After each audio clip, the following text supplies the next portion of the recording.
আমার নাম আহনাফ কিফায়েত। আমি কেজি শ্রেণীতে পড়ি। আমি এখন কবি সুকুমার রায়ের বর্ষার কবিতাটি আবৃত্তি করছি।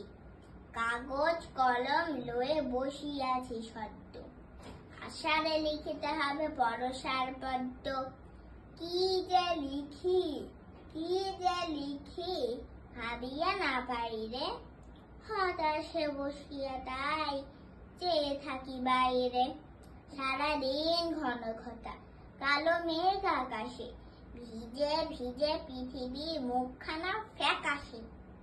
বিনা কাজে ঘরে বাঁধা কেটে যায় বেলাটা, মাটি হলো ছেলেদের ফুটবল খেলাটা। আপিসের বাবুদের মুখে নাই ফুটকি, ছাতা কাঁধে জুতা হাতে হেবা চাকা মুক্তি।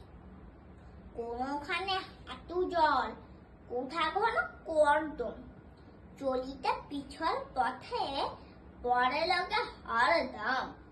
ব্যাঙে দে মহাসভা, আহ্লাদে গদগদ, গান করে সারা রাত অতিশয় বলগদ। সবাইকে ধন্যবাদ। আসসালামু আলাইকুম।